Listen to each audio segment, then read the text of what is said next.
एक छोटे से गांव में रमेश नाम का एक लड़का रहता था। रमेश काफी होशियार और मेहनती था, लेकिन एक बड़ी समस्या थी।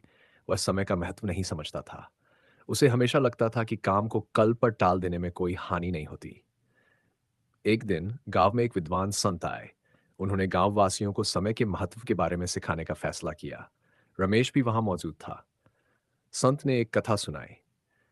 एक समय की बात है। एक किसान के पास बहुत उपजाऊ जमीन थी। किसान मेहनती था, लेकिन समय को महत्व नहीं देता था। वह हमेशा सोचता था कि आज के काम को कल पर छोड़ देना कोई बड़ी बात नहीं है।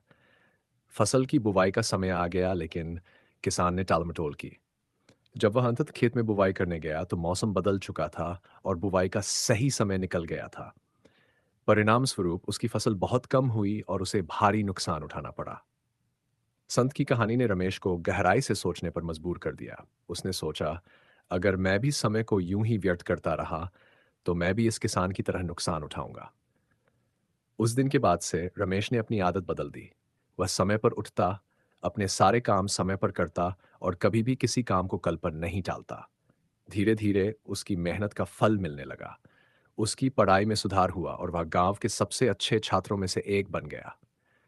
कुछ साल बाद रमेश ने शहर जाकर अपनी शिक्षा पूरी की और एक बड़ा अफसर बन गया। गांव के लोग उसकी सफलता पर गर्व महसूस करते थे, और रमेश भी संत के उस सिखावन को कभी नहीं भूल पाया जिसने उसके जीवन को बदल दिया था। रमेश ने अपनी कहानी से गांव के अन्य बच्चों को भी समय का महत्व सिखाया। उन्होंने भी रमेश की तरह मेहनत करनी शुरू कर दी और जीवन में सफलता प्राप्त की। समय का सदुपयोग करना उन्होंने अपनी आदत बना ली।